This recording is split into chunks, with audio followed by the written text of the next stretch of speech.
Здравствуйте, друзья! В эфире канал «Популярная политика», программа «Честное слово». И впервые ведущий этой программы я. Перед тем, как я представлю нашего гостя, я горжусь, что этот человек сегодня у нас в гостях. Буду честен, я призываю вас делать все то, что призывает обычно делать ведущие. То есть подписаться на наш канал, если вы все еще не подписались, и поставить лайк этому стриму, этому разговору, потому что благодаря этому наш разговор увидит больше людей, он получит какие-то там рекомендации на Ютубе. Поговорить сегодня будет о чем, потому что гость, как я уже сказал, у нас интересный сегодня, гость важный. У нас в гостях программы «Честное слово» Гарри Кимович Каспаров. Гарри Кимович — 13-й чемпион мира по шахматам, политик и один из основателей форума «Свободная Россия». Гарри Кимович, здравствуйте, очень рад вас видеть. Здравствуйте. Да, ну и, конечно, да, рад, что вы у нас в эфире, но абсолютно не рад той теме, которую нам сегодня с вами приходится обсуждать. Хоть тема не сегодняшнего дня, а тема уже несколько дней обсуждается. Это, конечно, тема той самой Бучи, слово нарицательное, то, что случилось в Киевской области, то, что случилось в рамках вот этой дичайшей агрессии России на Украину. Вот глупо у вас, наверное, спрашивать, удивлены ли вы происходящему. Давайте иначе спрошу, почему вас не удивляет происходящее, произошедшее в Буче? Почему это, ну, это какая-то такая извращенная норма, то, что там случилось, то, что там произошло? Мне непонятно, почему мы должны удивляться тому, что произошло. Хотя любая трагедия такого масштаба, это, конечно,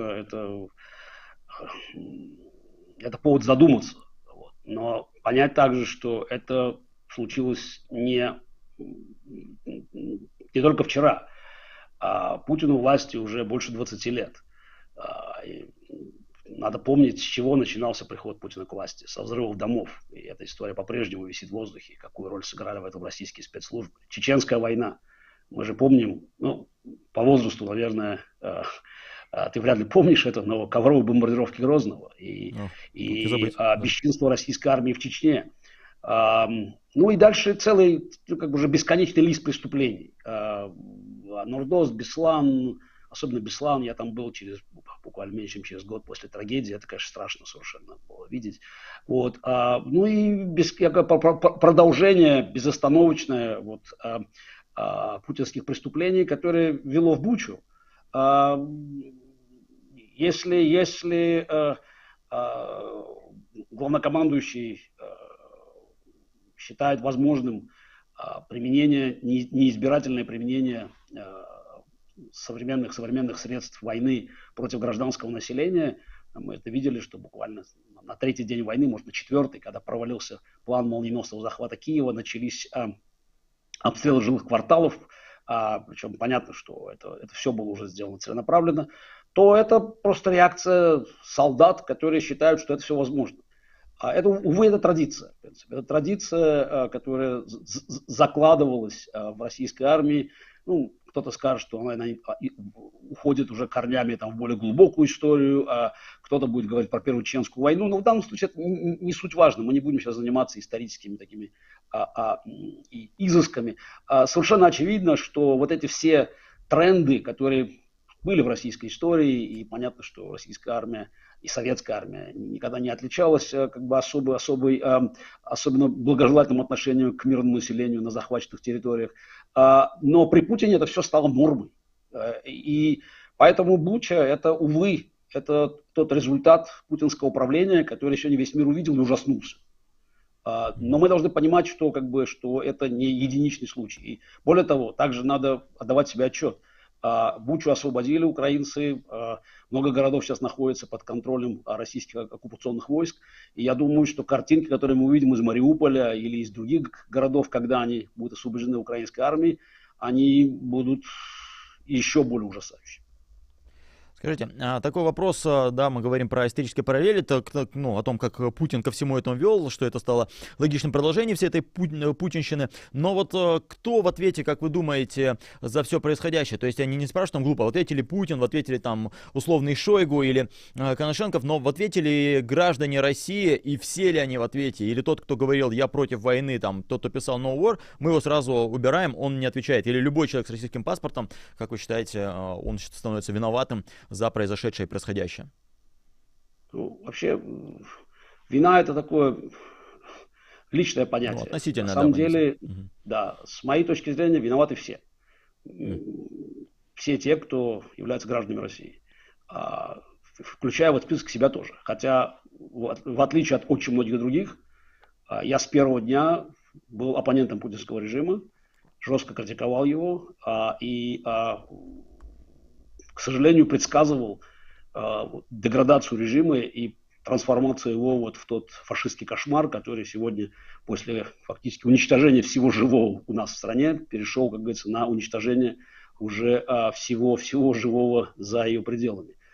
Это в какой-то мере повторение Германии 1945 года. То есть надо просто осознать, что это вина, с которой придется жить. И это не на годы, это, скорее всего, на десятилетия, потому что все это, в отличие, скажем, от того, что происходило 80 лет назад, или даже в немецких там концлагерях или в советском ГУЛАГе, это все сегодня проходит буквально в прямом эфире. И поэтому это все делается еще больнее, это еще чудовищнее. И за это придется нести ответственность. А просто сказать «я против войны», ну, во-первых, это недостаточно. Сегодня против войны это непонятно, что такое. Против войны что? Это, значит, вернуться к границам 24 февраля, точнее, к демаркационным линиям. Вот. Эта война же началась не 24 февраля. Эта война началась, если говорить про украинскую войну, она началась с аннексии Крыма и с развязанной войны на востоке Украины. То есть в этой войне 8 лет. Просто она проходила в таком, как бы, сначала горячая фаза была, там, полгода, вот, а потом началась, может, там, почти год, там, а потом началась такая затяжная, такая холодная война, хотя постоянно гибли люди, в принципе. То есть война не прекращалась. И после 24 февраля перешла в другую фазу, когда Путин поставил задачу окончательного уничтожения Украины, вот, и бросил туда российскую армию и российские вооруженные силы, практически там, я не знаю, все лучшее, что имелось в его распоряжении. И те, кто считал, что до 24 февраля все было нормально, должны себе отдавать отчет, что вольно или невольно они стали пособниками этой агрессии в самой прямой форме. Хотя, повторяю, все граждане России должны разделять ответственность за то, что наша страна сегодня стала изгоем и ответственна за преступления, которых Европа не видела со времен Второй мировой войны. Можно, конечно, вспомнить Югославию, там тоже проливалась кровь, но масштаб, конечно, был не тот просто. Вот, хотя там война шла долго, и она тоже была очень кровавой. Вот, но масштаб уничтожения, я повторяю еще раз, это все происходит буквально в прямом эфире. Он, конечно, заставляет вспоминать самые страшные картинки Второй мировой войны. Ну, я с вами соглашусь, что виноваты косвенно, по крайней мере, те, кто голосовали за Путина, те, кто поддерживали там какое-то его окружение. Но когда вы говорите, что виноваты и вы, я понимаю, что виноват, как бы, по вашим словам, и я, человек, у которого до сих пор там российский паспорт, хоть и будем честными, ни я, ни вы, не в России. Но что мы с вами сделали не так, из-за чего вот мы тоже к этому причастны? Вы боролись там еще в 2004 году, там, в 2005 и после на вас там нападали нашисты гребаные и вся эта шобла. Вы настолько, насколько возможно, там боролись. Я позже пришел в это все, но тоже там боролся. И вот коллеги мои, что нам надо было сделать не так, чтобы мы не были причастны, грубо говоря, ко всему этому? Сделали все, что могли. Я же сказал, что вина — это чувство личное, на самом деле. Да. Моя первая статья о том, какую опасность представляет Путин, датируется, просто как бы могу уточнить, 4 января 2001 года в газете Wall Street Journal. Так что у меня такой стаж противодействия путинскому режиму больше 20 лет. И тем не менее, когда я говорю про вину, это она связана еще с тем, что мы проиграли страну. Давайте отдавайте отчет. Мы проиграли. Мы можем говорить, что я сделал недостаточно, я сделал все, но не получилось. Но факт остается фактом. Нашу страну захватили бандиты, которые используют ее для агрессии против, уже Украина не первое государство, но фактически угрожают вообще уничтожить весь мир. Значит, мы, в общем, тоже в какой-то мере за это ответственны. Понятно, что те, кто эту войну поддерживал, они там, как говорят, находятся в первых рядах, то есть ответственность. А те, кто там поддерживал, голосовал за Путина, да, это следующий, как говорится, уровень, следующий эшелон. Но по большому счету все, кто оказался так или иначе причастным к падению России в эту цивилизационную яму, тоже должны нести ответственность. В конце концов, опять я просто могу напомнить, если аудитория наша, она такая же молодая, что споры вообще о том, что случится с Россией, как говорится, при Путине и без Путина, они начались давно. То есть, и еще в 2006 году Объединенный гражданский фронт, организация, которую я создал в 2005 году, в своих документах зафиксировал, что путинский режим не будет меняться на выборах. Вы говорили о том, что все тренды указывают на то, что этот режим будет превращаться в диктатуру. Нас называли радикалами, крутили пальцами у виска, вот, говорили о том, что мы мешаем постепенному движению России к свободе и демократии. В 2008, 2009 и 2010 году огромное количество было дебатов, ну вот на, так скажем, на «Эхо Москвы», в «Новой газете», о том, как России надо двигаться дальше. И снова такие, как я, объявлялись радикалами, которые угрожают столкнуть Россию как бы в катастрофу, потому что если не Путин, то фашисты. Вот просто можно, все же записано, как бы, как в шахматах, все ходы записаны.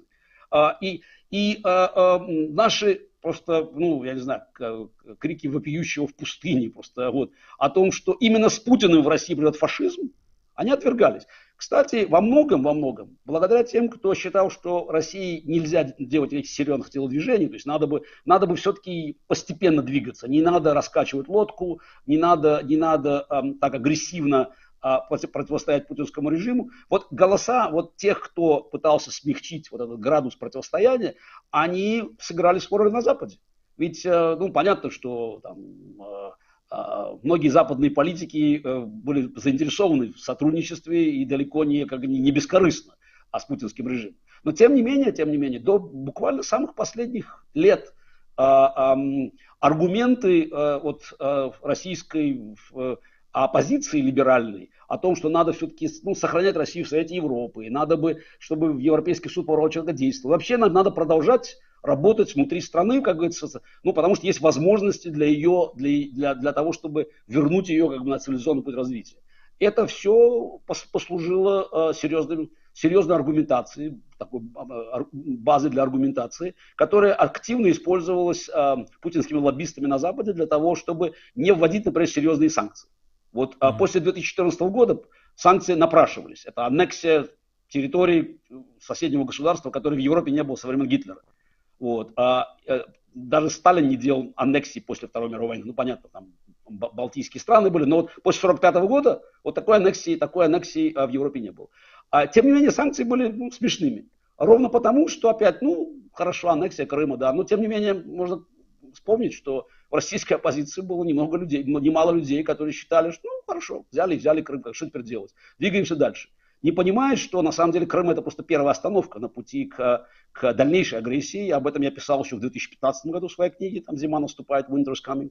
Вот. Но опять никто не хотел это слушать, потому что казалось, что режим все-таки на чем-то остановится, и вот эти многочисленные уступки западного мира, свободного мира Путину, и продолжение вот этой политики теории малых дел, участия в каких-то процедурах, которые по недоразумению назывались выборами, это все позволяет удержать режим от перехода к открытой фашистской диктатуре. На мой взгляд, вот это ровно то, что позволяло Путину укреплять свои позиции, потому что его намерения о переделе мира, они были настолько очевидными. Это не то, что надо было предсказывать. Он об этом говорил открыто. С 2007 года, после своей речи в Мюнхене на конференции по безопасности в Европе, где Путин обозначил четко задачу пересмотра всей геополитической карты Европы и использовал термины из договора Молотова-Риббентропа, как там сферы влияния, было понятно, что это план. Это план, которым, причем последовательно реализовывал.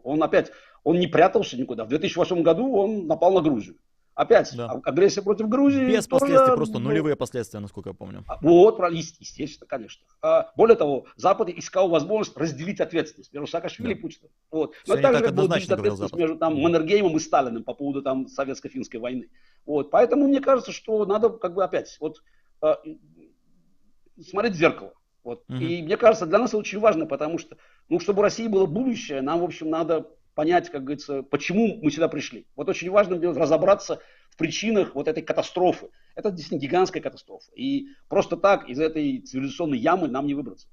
Вы думаете, своевременно, да, сейчас смотреть, почему мы к этому пришли, а не тогда, когда мы с этим всем покончим? Уже можно сейчас начинать и не дожидаясь того, когда давайте так, я все-таки по своей основной профессии был шахматистом, поэтому если партию проигрываешь, надо проанализировать. Вообще неплохо было разобраться. Это не означает, что вот смотрите, как говорится, я был практически во всех своих предсказаниях прав. Тем не менее, я не собираюсь сейчас говорить о том, что, знаете, я был прав, вы были неправы. Это зафиксировано просто, чтобы понимать, почему и какие ошибки допустили. Например, моя проблема сейчас, когда ведутся споры на Западе сейчас, о том, как действовать в Украине, как помогать Украине. Вот. Не в том, что, как бы, вот я предсказывал, поэтому слушайте меня, а в том, что люди, которые были неправы, которые говорят о том, что там путинскую агрессию можно оставить уступками, они по-прежнему продолжают влиять на принятие решений. Вот важно, как говорится, не только разобраться с своими ошибками, но еще гарантировать, что вы их не будете повторять. Поэтому нам надо сейчас подумать, во-первых, о том, как в России что-то может поменяться. На мой взгляд, совершенно очевидно, что крах режима, подобного путинскому, возможен только в случае сокрушительного геополитического поражения. В данном случае это военное поражение в Украине. То есть вот только крах путинской армии в Украине, вместе с санкциями, которые заставят людей выйти на улицу в России, он может привести к какому-то подобию дворцового переворота. То есть и никаких других вариантов падения этого режима не существует. Вот попытки, как говорится, найти какой-то компромисс здесь бессмысленны. Это вот здесь уже не шахматы. Это игра, в которой не бывает ничьей. Здесь, да, есть белый и черный, есть добро и зло. Но здесь не может быть ничьей, потому что или выигрывает Путин, который добивается, пусть даже небольших, но успехов в этой украинской войне, отхватывает какие-то территории, заставляет Украину, которая, между прочим, будет подталкивать тот же Запад, к каким-то переговорам, к каким-то уступкам, и тогда режим на время консервируется. Или все-таки цивилизованный мир, наконец, находит все силы поставить задачу именно как бы смены режима. Ну, об этом не надо говорить, как говорится, как смена режима. Просто понятно, что победа Украины в войне и восстановление украинской территориальной целостности, включая, естественно, Крым и Севастополь, это и есть крах режима. Эта задача достижима сейчас. Украинская армия показала, что она способна бороться, даже не имея самого современного оружия. Если Украина получит необходимое для этого оружие, то я полагаю, что итог войны будет однозначным. Ну а дальше опять, когда начнутся события в России, потому что любой диктаторский режим стоит на символике. Вот символизм должен быть. Должна быть какая-то мифология. Вот Крым – это путинская мифология. Потеря Крыма – это крах диктатора, и, соответственно, начнутся события. А вот за тем, что будет потом, вот как раз вот тут нам надо просто понимать, что исторический опыт наших ошибок, вообще исторический опыт всей России, он должен помочь нам сформулировать какое-то видение будущего. Потому что мы, конечно, все хотим прекрасную Россию будущего, но как она будет выглядеть, и как мы придем из точки вот этой, которая находится очень там чуть ли не в мрачном средневековье, в точку, в которую мы хотим все прийти там, в 21 веке, этот вопрос, на который надо отвечать, конечно, сейчас, по крайней мере, дебатировать его. Почти 15 тысяч человек вместе с нами ждут прекрасную Россию будущего, смотрят сейчас нашу трансляцию. Неплохо, друзья, давайте еще. А вот, да, вы говорите про свои прогнозы, что они сбывались. И я так вспоминаю, когда я начал вас читать, ну, то есть, знал я вас там, не помню, с какого возраста, я помню, что там еще... Ладно, противостояние с Карповым я не мог заставить, но противостояние с Крамником я очень... Я не поверю в это. Да, я на 2 года младше, чем это противостояние, но противостояние с Крамником я следил, по крайней мере, там по радио, слушал там, кто сыграл ничью и кто выиграл, и счет помню до сих пор, но я помню, что начал вас читать даже не сайт Kasparov.ru, а другие там были сайты, даже названия которых ни о чем не скажешь, и тогда еще читая вас, извините, я тогда... Думал, ну что-то там, шахматист что-то перегибает. То есть первая реакция была, ничего себе, а он еще не только шахматист. Вторая, что, ну что-то там перегибает слишком радикально. Но тем не менее, да, ваши прогнозы сбылись. Но вот смотрите, да, мы говорим там про прошлое, мы говорим про будущее, но вот говоря про современное, кто-то говорит, что санкции современные не работают. А вот, например, там журналист Роман Супер, он там написал недавно такую хорошую публикацию, что он говорил, что ну вот работают эти самые санкции, то есть, но они работают очень странно. То есть засунуть русские карточки в банки заграничные невозможно. Уехать русскому человеку за границу невозможно. А цены, понятное дело, растут. И эти санкции, они работают там не совсем-то против Путина. Они работают там против мирного населения, которое, может, там к Путину не имеет отношения. Как вам кажется, может не надо так? Может, надо как-то иначе действовать и не мучить наших людей, которые, честно, не знаю, хотят уехать из страны или хотят хотя бы там пережить нормально, и не сплачиваться вокруг Путина, а убежать от него, грубо говоря. Ну, мы возвращаемся опять к понятию вины, личной и коллективной. Я понимаю, конечно, это большая проблема, знаете, что карточка не работает. Да, это страшная проблема. А есть люди, вот, знаете, в Украине, у которых там бомбы сейчас падают на головы, которым в затылок стреляют. Вот это вот там воду из луж должны пить, потому что ее нет. Поэтому вот разговор о том, что будут проблемы, да, будут проблемы, потому что вы живете и работаете в стране-агрессоре, да. Многие немцы тоже, в общем, не хотели этого. Когда начинал Гитлер свои захватнические акции, они, в общем, тоже не думали о том, что бомбы обратно будут падать. И японцы, когда Перл-Харбор бомбили, не думали, что кончится это все Хиросимой. Вот. В данном случае надо просто понимать, что пока еще как бы жертвы, которые приносят население нашей страны, граждане нашей страны, они все-таки несопоставимы с теми страданиями, которые испытывают украинцы, и даже с той ценой, которую платили немцы и японцы за развязанную войну. Не дай бог это случится. Вот. Но просто надо сделать все, чтобы, как говорится, чтобы процесс перехода в нормальное состояние произошел с минимальными потерями. А вот вопросы, которые вы подняли, ну да, это вопросы все-таки серьезные, но если вы хотите другой жизни, так сделайте так, чтобы Путина не было. Почему свободный мир должен думать о вас, когда вы являетесь гражданами страны, ваши дети, опять, не все дети, но многие дети, воюют в Украине, кого-то там убивают, кто-то убивает других. Скорее всего, дети вот этих людей, которых, как вы сказали, которые ни с чем не связаны, может быть, они убивали в Буче. Ну, это же чьи-то дети были, они же не с Марса прилетели, в конце концов. То есть, на самом деле, я думаю, что сейчас, если мы опять хотим, чтобы страна вышла из этого средневекового тупика, надо, чтобы люди поняли, что для этого требуются усилия. Это не происходит автоматически. Для этого нет волшебной палочки, нет никакого просто вождя, который скажет: все, мы завтра все изменим, будет прекрасная Россия будущего. Это страшный тяжелый процесс, за который придется по-настоящему платить. Понятно, что выходить на улицу страшно сегодня, да, безусловно. Я никого не призываю делать это, опять, это личный выбор. Но то, что вышло на улицу протестовать против войны 50 тысяч человек, из которых 15 тысяч посадили, показывает, что, в общем, страна пока не готова к тому, чтобы коллективно выступить против фашистской диктатуры, которая у нас сейчас там правит бал. Значит, может быть, потребуются такие санкции, которые полностью изолируют Россию. Я считаю, что санкции на сегодня недостаточны для того, чтобы убедить и так называемые элиты, и рядовых граждан, что с Путиным будущего нету. И надо решать вопрос самим. Повторяю, это не Германия, 45-й год, не Япония. Тут никакие танки, атомные бомбы использовать никто не будет. Это вопрос России. То есть, если мы не можем с этим справиться, то есть наши граждане, значит, придется платить цену такую, как вы сказали, там повышение цен на продукты питания, ухудшение жизни, скорее всего, пропажа каких-то продуктов питания, сложности с перемещением. Хотя, на мой взгляд, в общем, надо думать о тех, кто готов уехать или уже уехал сегодня, и видеть себя как бы гражданином уже, я использую просто слова «другая Россия» не как политический термин, а просто гражданином свободной России, не путинской России.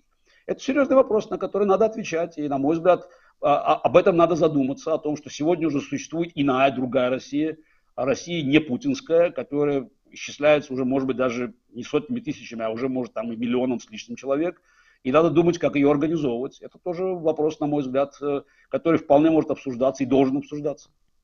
А что бы вы еще ужесточили? Кажется, что уже все ужесточено, все уже ушли торговые марки из России. Кажется, уже хуже ничего придумать невозможно. Что-то бы вы еще ужесточили, что-то бы еще добавили?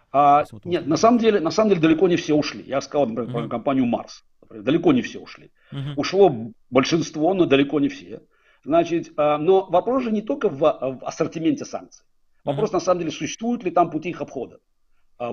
И на сегодняшний день такие пути существуют, потому что далеко не все российские банки, главные, они выведены из системы SWIFT. А Россия все равно может делать какие-то платежи. Но самое главное, это продолжение торговли энергоносителями. Каждый день Европа, Америка, весь цивилизованный мир дает путинскому режиму до $1 миллиарда. Там зависит от изменения цен на нефть и газ, но тем не менее война финансируется именно за счет того, что сегодня Европа оказалась на газовом крючке. И это результат многолетней политики европейских руководителей, в первую очередь немцев. Поэтому сегодня, когда я, например, слышу голоса, например, немцев, каких-то немецких политиков, говорящих о том, что мы, конечно, за Украину, мы поддерживаем Украину, но, понимаете, мы же не хотим замерзать, мы не хотим ставить мир под угрозу Третьей мировой войны. Значит, правило развития любой диктатуры. Уступки этой диктатуре делают цену противодействия ей гораздо выше с каждым днем. И сегодня я опять среди один из многих, кто говорит о том, что Запад должен пойти на жертвы, экономические издержки. Потому что за позорную, трусливую, продажную политику западных стран украинцы расплачивают сегодня кровью. И если сегодня не обрезать все пути финансирования путинскому режиму, то это означает, что его огонь будет продолжаться. Как военная в Украине, так в принципе это эти деньги, которые используются для российской пропаганды и для того же ОМОНа и прочих там спецслужб, которые подавляют всякое свободомыслие в нашей стране. Угу. Ну, мне отрадно, во-первых, что вам не жалко не только российское население, но вы говорите и про европейцев, то есть, да, мы вначале с вами говорили про то, что там люди должны терпеть, если они хотят меняться, и в Европе то же самое, да, если они хотят, чтобы путинщины не было, ну, чуть потерпеть, может, чуть-чуть там в квартире на 5 градусов холоднее должно быть, ну, и так далее. А вот то, что есть сейчас, насколько оно действенно, я хочу вас спросить через такой пример. Аркадий Дворкович, да, глава ФИДЕ, совершенно, ну, не знаю, как для вас, для меня было неожиданно, что он выступил с каким-то таким антивоенным каким-то выступлением, и это привело к каким-то последствиям для него. Как вам кажется, это какая-то частность или какое-то пошло легкое брожение, кто-то стал уже отодвигаться от Путина, даже из какого-то близкого окружения, Аркадий Дворкович, скажем так, из относительно близкого окружения. Действует ли это и будет ли действовать? Будут ли от Путина отходить люди, или они, наоборот, сплотятся вокруг него? Так, ну, Дворкович такой случай особый, все-таки это человек медведевский, скажем так, вот, как бы, если говорить про его биографию, вот, значит, он, во-первых, выполняет важное государственное задание, он президент ФИДЕ, вот, и это должность всегда была... Федерации международной, для тех, кто не в курсе. Да, Международной шахматной федерации, да, значит, до него был там Кирсан Ульмжинов, вот, как бы, вот, много лет, и эта должность позволяет решать разного рода вопросы, потому что дает статус, вот. Поэтому, конечно, с точки зрения там, того же Путина, сохранение Дворковича в этой позиции – это вещь важная. И поэтому, скажем, возможности Дворковича выражать свое согласие или несогласие с какими-то аспектами внешней политики, они больше, чем у тех, кто должен находиться по долгу службы внутри России. Тем не менее, мы помним, что на него был большой наезд, он там ушел, кстати, со Сколково, он уже был еще председателем там, Сколковского, так называемого инновационного фонда. Вот, но не будем забывать, что ближайшие бизнес-партнеры, или подельники Дворковича, братья Магомедов и Абызов, сидят в тюрьме уже много лет. Вот, и поэтому как бы Дворкович является какой-то заложником. Вот. И я бы, как говорится, не делал бы никаких далеко идущих выводов из того, что он говорит, потому что его задача как бы удерживать под контролем ФИДЕ, Международную шахматную федерацию. Поэтому, скажем, ФИДЕ принял решение о переносе всех мероприятий из Москвы, о том, что российские шахматисты должны играть сегодня только в официальных турнирах под флагом ФИДЕ. То есть, ну, вот он как бы старается сохранить контроль, но при этом понимает, что надо идти на какие-то шаги, которые бы продемонстрировали его готовность соответствовать международным стандартам. Но опять, я бы из этого далеко идущих никаких выводов не делал. Понятно, что сегодня, если говорить про вот элиты в целом, вот, я думаю, что многие бы из них просто мечтали бы проснуться и что Путина не было. Более того, я думаю, что если бы объявили бы там сбор средств на то, чтобы эта мечта реализовалась, собрали бы там миллиардов $10 просто там за час. Но одно дело мечтать, а другое дело делать. И понятно, что там никаких там Берии там, или других там сталинских соколов там сегодня в окружении Путина нету. И ждать от них каких-то решительных действий, мне кажется, тоже не приходится. А все понимают, что вот когда идет агония такая, причем еще в военной истерии, любое действие маломальски, как говорится, похожее на как бы отход от генеральной линии, может привести к самым катастрофическим последствиям. Поэтому, если когда-нибудь вот эта элита начнет действовать, то только в ситуации тотального краха. Вот, может, опять возвращаемся к фашистской Германии. Там мы знаем из истории, что немецкие офицеры, высшие офицеры были недовольны Гитлером, там были разные попытки, даже говорят, много было попыток покушения, но реальная попытка переворота государственного с покушением на Гитлера состоялась 20 июля 1944 года. А почему в это время? А потому что стало очевидно, что война безнадежно проиграна. Просто мы как бы из учебников истории считаем, что там после Сталинграда все было ясно. На самом деле, с точки зрения как бы немцев, до высадки в Нормандии, они считали, что им как бы удастся, по крайней мере, удержать там европейские завоевания свои. И, кстати, продвижение Красной Армии было не столь победоносным. До августа 1944 года немцы отступали достаточно организованно. Вот, июля-августа. После высадки в Нормандии, когда союзникам удалось закрепиться и открыт был второй фронт, стало ясно, что все, война проиграна, безнадежно. И эта война, как говорится, кончится безоговорочной капитуляцией. И была предпринята попытка. И в ней участвовало, как мы считаем, там несколько тысяч офицеров вермахта. Тем не менее, большинство, даже в тот момент, большинство генералов, офицеров и большинство немцев все-таки оказались на стороне Гитлера, даже в этой ситуации. Поэтому, как бы, ждать надо вот каких-то событий в России только когда станет очевидно, что вся путинская, как бы, вот конструкция, вот этой вертикаль, как вертикаль власти, так и идеологическая вот конструкция провалилась. А это начнется только по окончанию украинской войны, если эта война будет выиграна Украиной в чистую. Да. А вы, насколько помню, вы прогнозируете, что Украина победит, и у России нет шансов как-то положительно закончить эту войну, что Путин там сказал, что мы выиграли. Нет, к сожалению, я не сказал, я ничего не гарантирую, сказал, ровно потому, что я, к сожалению, имею большой опыт взаимодействия с западными политиками. И на сегодняшний день мы не слышали вот очень четкого, как бы, определения к цели этой войны. Вот, да, конечно, президент Байден говорит, да, вот не дай бог Путин останется у власти. И тут же его там денонсируют, его же Госдепартамент там, или Белый дом. Он повторяет это, но это разговоры. А вот конкретная цель войны. Украина должна победить. Она не прозвучала.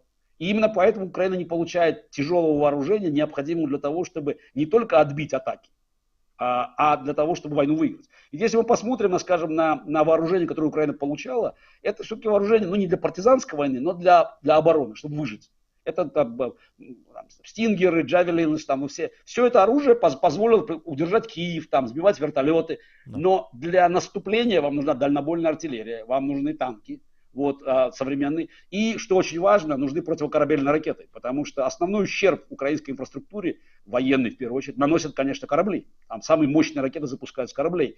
А они находятся в безопасности, потому что они далеко в море находятся, а у Украины нет ракет, которые могли бы их достать. То есть это как бы пересмотр концепции. Вот если западные правительства, в первую очередь американцы, как бы заявят, что Украина должна победить в войне, Украина должна получать все необходимое для этого оружие, и санкции не будут отменяться, пока Россия не признает полностью суверенитет Украины, не освободит все территории и не выплатит репарации, вот тогда можно говорить о том, что для многих в России настанет такой день X, понимание того, что при Путине жизни уже не будет. Вот этого пока не прозвучало. И, к сожалению, на это есть, увы, причины, причем такие исторические параллели тоже. Запад, и опять в первую очередь американцы, боится панически того, что поражение в украинской войне, потеря Крыма, это крах путинского режима и потенциальный распад России. Потому что когда валятся диктатуры, начинается хаос. И они не знают, что с этим делать. Это мне напоминает, опять, далекие события, 91 год, лето 91 года, выступление Буша, тогда Буша-старшего в Киеве, речь, которую окрестили тогда вот Chicken Киев, киевской котлетой, в которой он призывал украинцев не поддаваться там давлению националистов и не выходить из Советского Союза, потому что это приведет к распаду СССР и непредсказуемым последствиям. Вот сегодня мы видим рецидив вот той самой политической водобоязни, скажем так. И именно поэтому Запад не готов вот зафиксировать четко цели этой войны. Поэтому мне совершенно не очевиден как бы итог ее. Возможны, к сожалению, возможны и промежуточные варианты. Ну, как минимум, это возвращение к линии, как демаркационной линии 24 февраля. Вот. Но это будет для нас означать, что путинский режим перейдет в режим, в состояние такой консервации, будет гниение, и также Путин будет готовиться, безусловно, к новой агрессии. Ровно потому, что диктатор не может позволить как бы уступить. Вот. Такой вариант тоже возможен. Вот. Но я надеюсь все-таки, что ситуация будет меняться гораздо быстрее, и что все-таки путинские войска в Украине, они будут окончательно разгромлены, и это приведет к освобождению всей территории Украины и, соответственно, к началу уже больших событий в нашей стране. Присоединяюсь к вам, хотя, если быть честным, 15 лет назад я бы удивился, если бы сказал себе, что через 15 лет я буду согласен с Каспаром.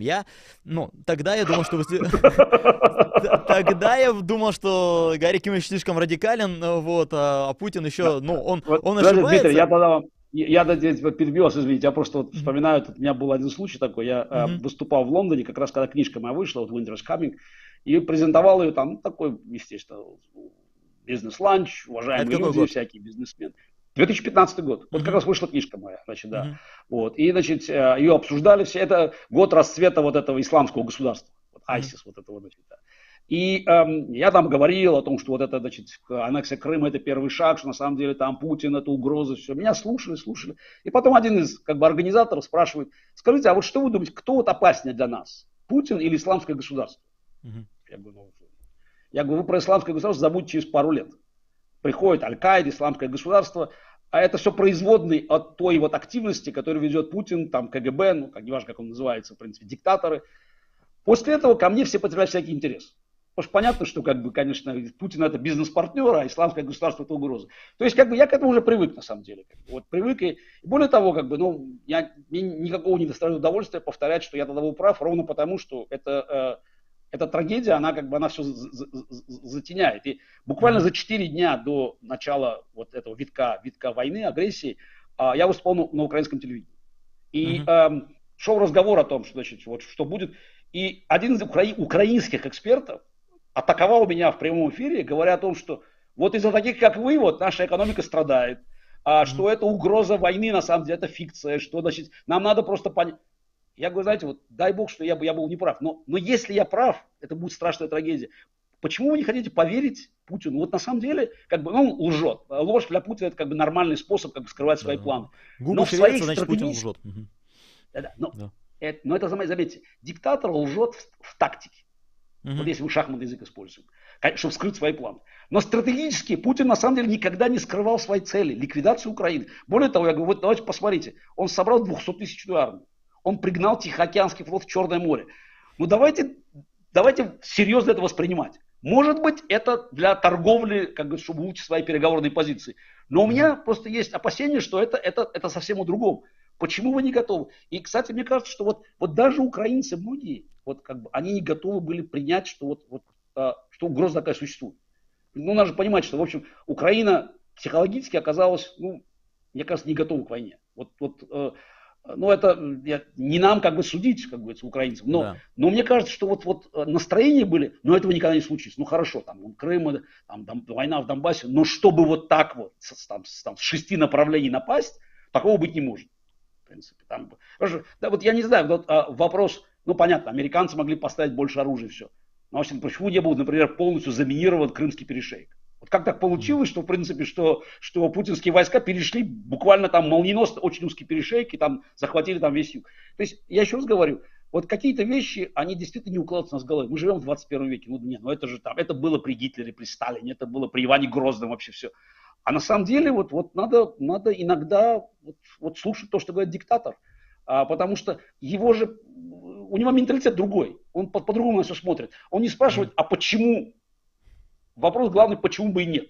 Вот если я могу это сделать, я это сделаю. И, к сожалению, мы видим результат многолетней политики, игнорирования того, что Путин нам просто обещал. И надо сказать, что, в общем, свои обещания он, в общем, сдержал. Как ни трагически это звучит. Да, я вам сегодня уже и так наговорил много приятного в эфире, но я хочу еще сказать, еще добавить, что вы человек, да, непростой, то есть человек, который способен и поругаться, и накричать. Я смотрел какие-то американские шоу, где вы ведущих перебиваете и говорите, нет, вы не понимаете всю угрозу. Вот в рамках этого хочу вас спросить. У вас сейчас антивоенный комитет, понятно, что не просто так он существует, вы доносите какую-то свою точку зрения до тех, кто еще пока до сих пор не понимает, на кого-то лично вы наверняка кричите, возмущаясь, что они до сих пор не понимают. Вот как вы думаете, на кого коллективно мы с вами должны кричать, чтобы Украине помогли? Кто те, кто не понимают, как надо помочь и чем надо помочь, и что они помочь могут, и они не помогают? Кто те, кто тормозят и не помогают в борьбе против путинщины? Таких, кто не помогает, нету. Вопрос, я повторяю, в том, какие цели ставятся. То есть помощь Украина получает. Другое дело, что опять эта помощь, она достаточна для того, чтобы как бы удерживать ситуацию, но недостаточно для того, чтобы переломить. В первую очередь это касается, конечно, американцев, американской администрации. Потому что, в конце концов, там НАТО, но, тем не менее, Америка играет там пока первую скрипку. Если посмотреть, скажем, на санкционные списки, вот составляли, которые, разные организации составляют, как бы вот Билл Браудер очень большую работу проделал по этому вопросу, естественно, то можно посмотреть, что Америка пока плетется в хвосте. На самом деле, особенно что касается персональных санкций, Европа и особенно Великобритания, они впереди.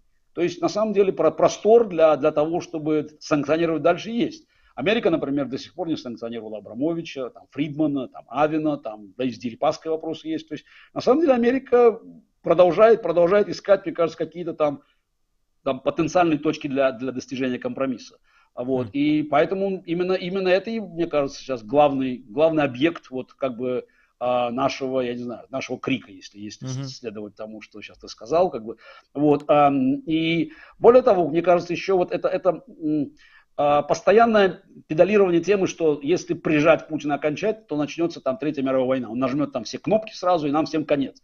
Это очень популярная тема здесь, и вот с ней, на самом деле, вот с этим надо бороться. Потому что мы можем признать, конечно, да, угроза такая существует. Да, действительно, у Путина есть кнопка, неважно, это ядерное оружие или химическое оружие. Да, действительно, такое может случиться. Эта вероятность сильно отличается от нуля сегодня. Но вопрос не в том, как говорится, есть она или нет, а в том, какие наши действия будут повышать вероятность или понижать. И вот здесь, на мой взгляд, как достаточно очевидно, что любые уступки, демонстрация нашего страха перед использованием оружия массового уничтожения, ровным образом повышают вероятность того, что Путин может в какой-то момент на это решиться, если ситуация будет совсем катастрофической. А наоборот, если продемонстрировать решимость противостоять, то проблема Путина не в том, что нажать кнопку будет, а в том, найдет ли он исполнителей. Потому что, в конце концов, красная кнопка – это не одно нажатие, это на самом деле некая цепь принятия решений.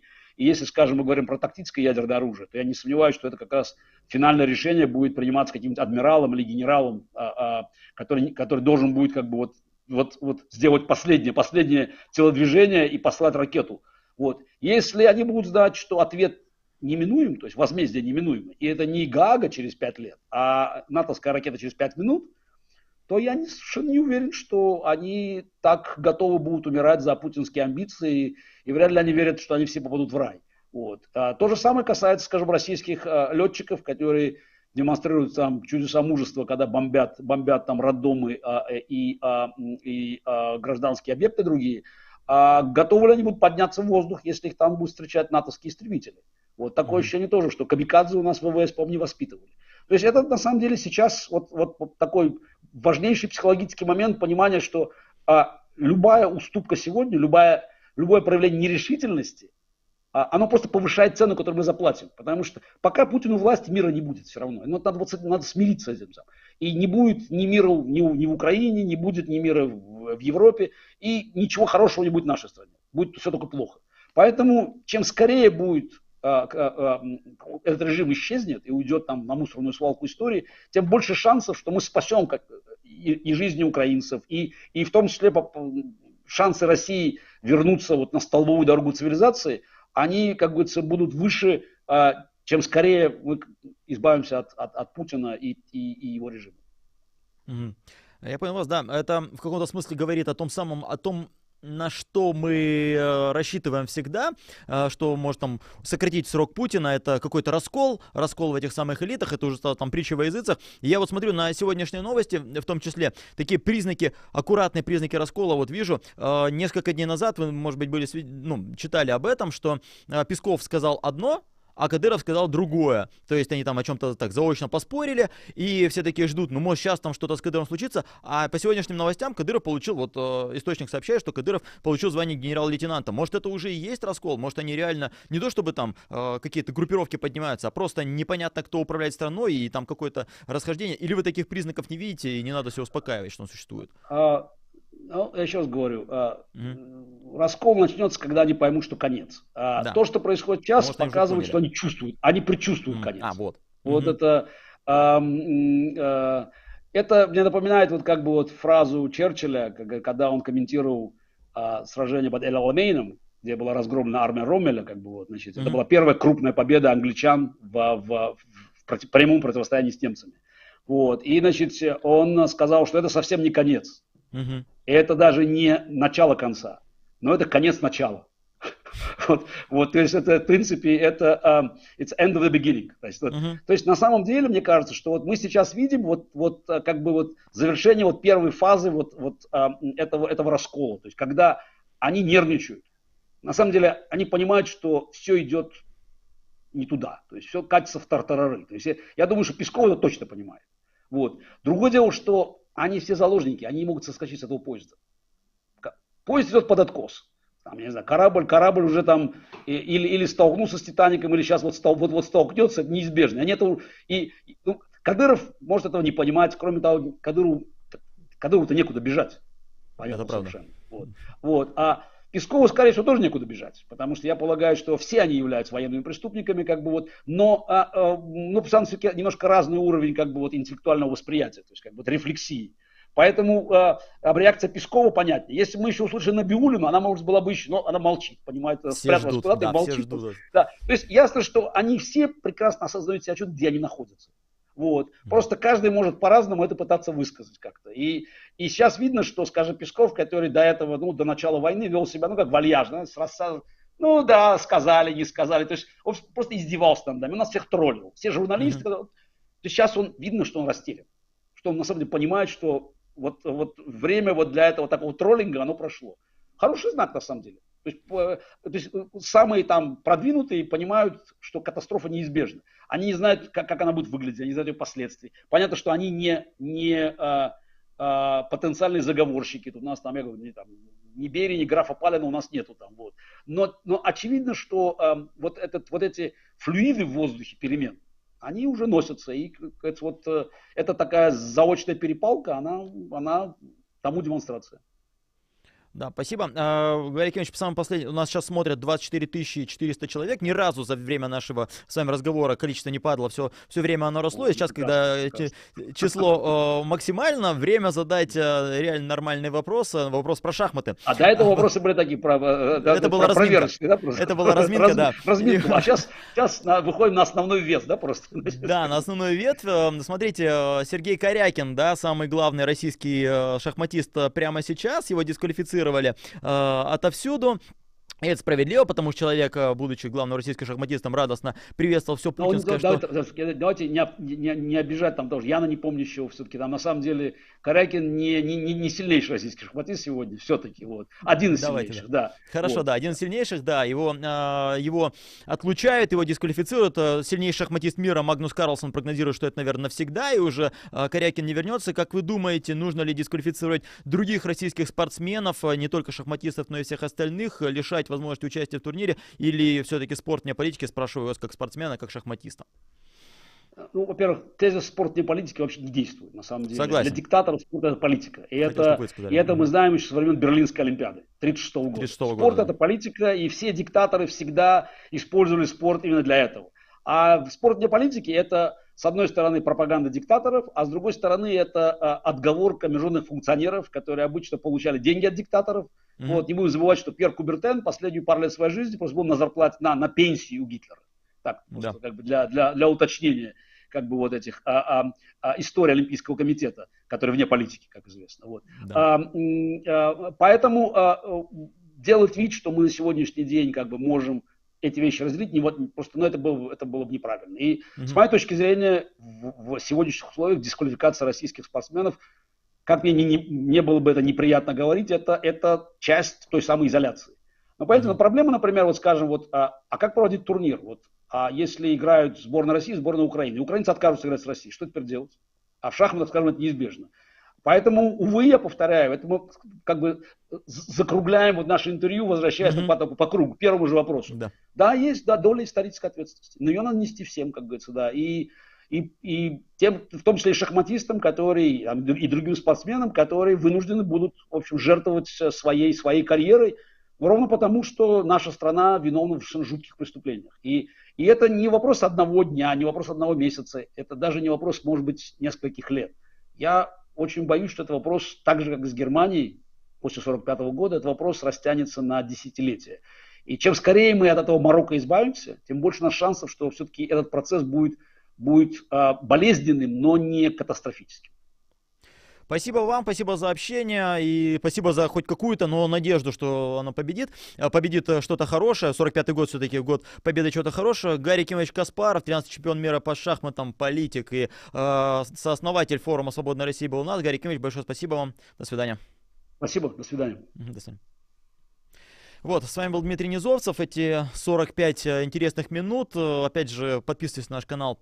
Опять же, мы закруглили, зафиналили наше интервью с Гарри Кимовичем, с чего начали, тем и закончили. Небольшое, да, вот послесловие хочу сказать, поскольку с нами общался действительно настоящий выдающийся спортсмен, что уж там говорить, Гарри Каспаров, и мы коснулись напоследок вот этой темы спорта. Спорт не может быть вне политики, скажу я вам. Вот он говорил про Пьера де Кубертена, который был основателем олимпийского движения. Вот даже он, работая на Германию в последние свои годы, в ранние годы, почему он развивал спортивное движение? Для того, чтобы французские спортсмены были лучше готовы к войне. Так что тезис, что спорт вне политики, это бессмысленное нагромождение слов. Этим бы хотелось мне завершить, но я хотел завершить призывом к вам. Подписывайтесь на наш канал, ставьте лайк вашему стриму сразу же прямо сейчас и пишите какой-то фидбэк в комментариях, как вам это интервью. Я надеюсь, увижу вас снова как зрителей в эфире программы «Честное слово». Надеюсь, что вы будете смотреть и другие наши трансляции. С вами был Дмитрий Низовцев. Смотрите нас, подписывайтесь. Пока.